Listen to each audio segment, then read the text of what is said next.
closes the door.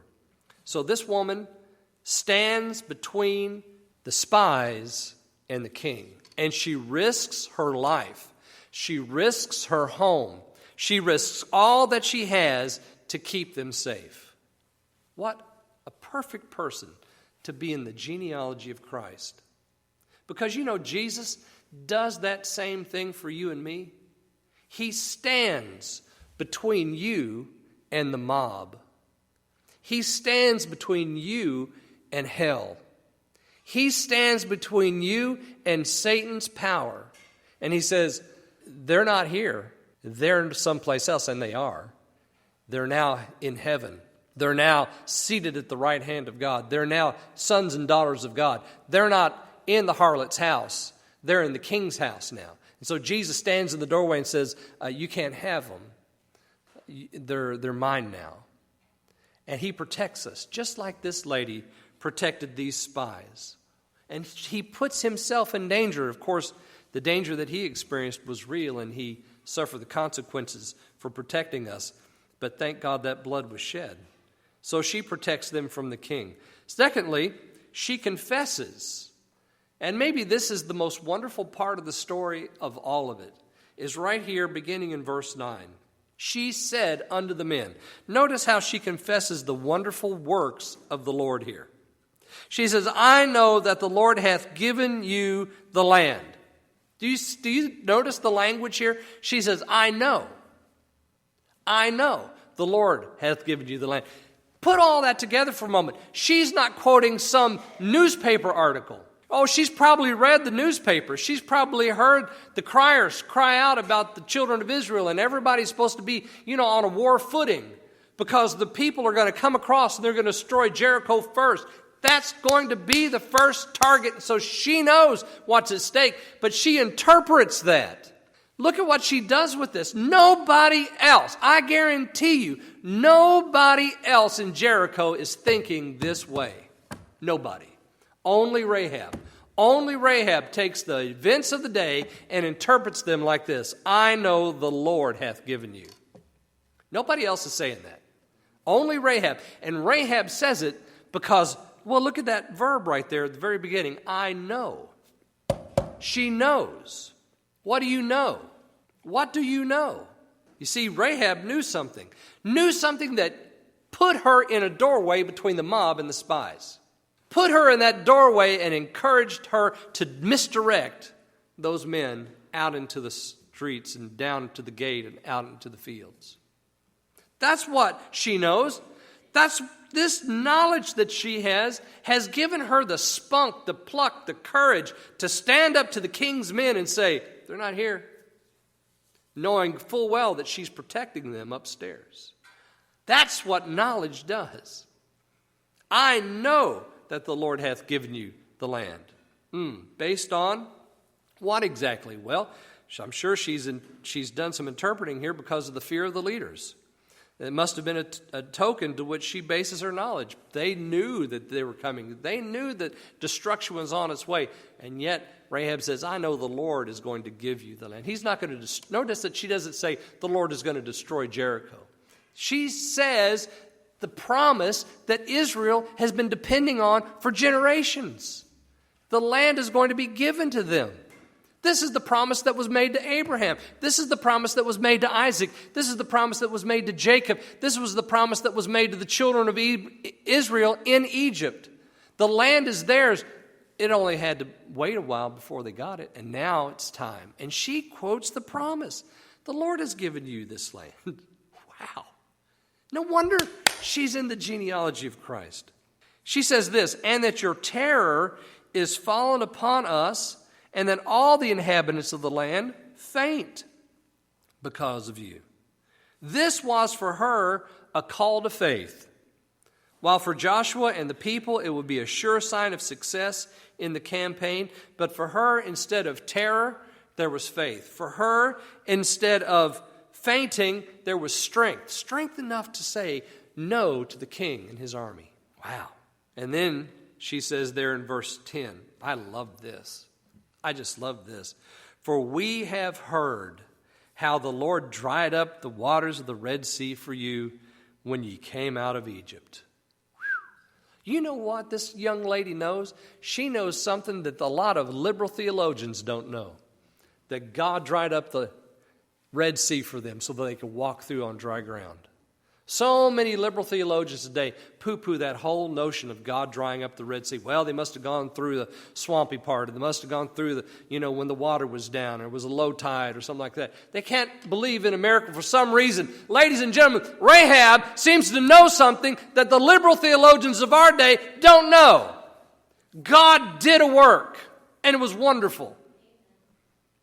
I know, she says, or we know, we have heard, how the Lord dried up the water of the Red Sea for you when you came out of Egypt.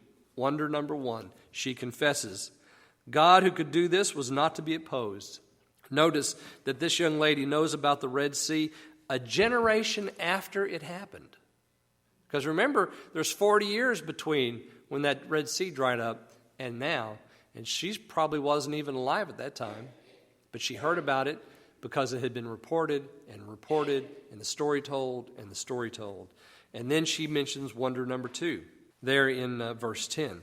And what she did to Sihon, to the 2 kings of the Amorites that were on the other side of Jordan, Sihon and Og, whom he utterly destroyed. Sihon and Og were in their day the military powers of Palestine. Now, the Philistines had arrived, and they were strong, and they had a military strength that was unique. But they didn't have the superpower status of Sihon and Og. Sihon and Og had the kingdoms. They were rich, they were prosperous, and they had a huge army. And Israel just comes in there, and it's almost like an afternote. Oh, yeah, well, we destroyed Sihon, took his land. We marched up to Edrei, took Og and his capital, and destroyed his land, and now it's ours. It's just like the Lord did this for them. And everybody knew that the Lord had done this for them. That's why she mentions it. She says, we heard how the Lord dried up the water of the Red Sea for you, and what you did to Sihon and Og when you came up out of Egypt. So they controlled things from their capital on the east side of Jordan, Sihon and Og. And anytime you read about the inheritance of the land, you know what you hear about? Sihon and Og. Exactly. Those 2 kings are always mentioned when you talk about the inheritance. They first Sihon, then Og, then the rest of the land. That's the way it always goes. And so this lady, she knows. And she says, we heard about the Red Sea, wonder number 1. We heard about Sihon and Og, wonders number 2 and 3. And now you're here, the Lord's going to give you this land. That's not like we're going to do anything about it. And then she says there in verse 11, and as soon as we had heard these things, our hearts did melt. Neither did there remain any more courage in any man because of you. So again, she comes back to what is for her a call of faith. It's just a call of faith. Notice how she connects the hearing of the deeds to a heart condition. We heard about the Red Sea. We heard about Sihon. We heard about Og. We heard about all of that. And our hearts melted. You see, the word repeated has a heart effect. And this is exactly what's going on in the lives of these people. But for her, her heart didn't melt. Her heart was suddenly warmed and conditioned to believe. Suddenly her heart was strengthened to stand up to the king when she entertained these men. Suddenly there was faith there because she had heard. And then maybe the best of all is this last piece. For the Lord your God, He is God, in heaven above and in earth beneath. That's why she's in the roll call of faith here in Matthew chapter 1. The Lord your God, He is God, in heaven above and in earth beneath. Who taught her this? Where did she learn this? She surely didn't learn this in the dirty streets of Jericho. She didn't learn it from the king or from his counselors or from the religious leaders of that age who were heathens. She didn't learn it there. Where did she learn this? How did she know? But she knows. She knows the Lord is going to give them the land. That's the promise to the children of Israel. And she knows this is the truth about God. And notice that she uses His name. It's all capitals. L-O-R-D, the Lord. That's His name there that's unspoken. That's pronounced Adonai by the Jews. This is the God of creation. He is God in heaven above and earth beneath. She even got the order of creation right. For in the beginning, God created the heavens and the earth was without form and void, and waters covered the face of the deep. She even got that right. What a wonderful confession. These men serve as a catalyst for her faith. And she bursts out here in this final statement. Finally, she can say what she's been afraid to say to others all this time in this godless city. But now she has no fear of saying it to these men. And she makes her confession to them. I know it. The Lord your God, He is God. And then this woman of faith, she doesn't just stop there. Oh no, this Redeemer of the spies, she's going to ask something because she's put her neck on the line for these men, and now she wants something in return. And what is it that she wants? She wants money. She doesn't want money. She doesn't want power. She doesn't want position. She doesn't want possessions. She doesn't want any of that. What she wants mercy. Look at verse 12. Now therefore, I pray you, swear unto me by the Lord, since I have showed you kindness. That word for kindness is our Hebrew word hesed. It means loving kindness. It's the word for mercy.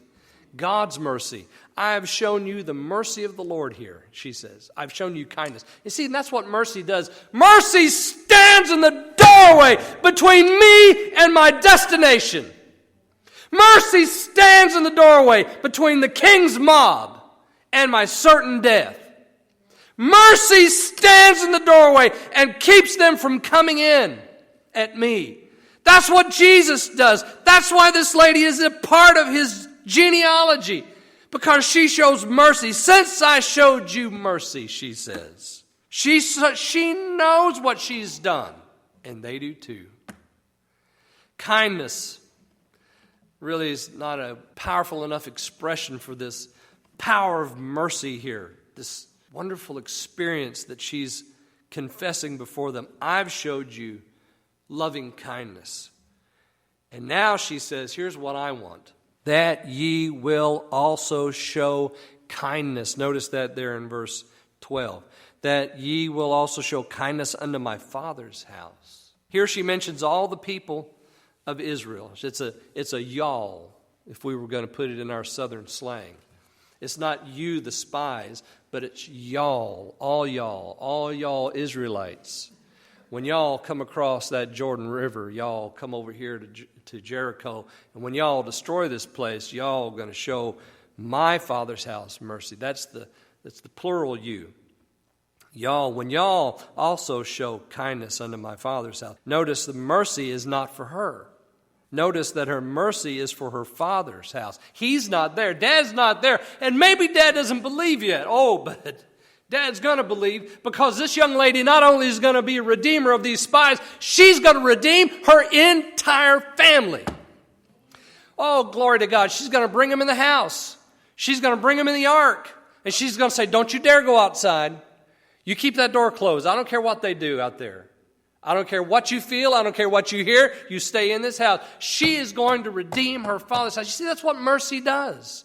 We ought to just call Rahab Miss Mercy, because that's who she is. She says, you're going to show me kindness, and you're going to show it to my Father's house.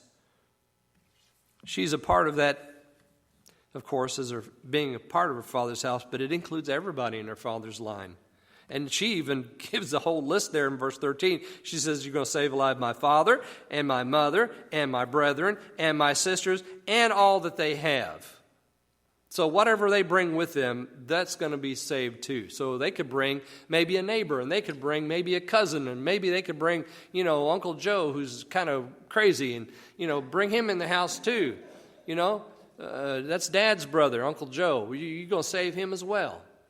Whoever they happen to have with them in my house, when you come, extend mercy, because I've showed you mercy. So they're trading mercy here. This is the promise manifested but not yet received.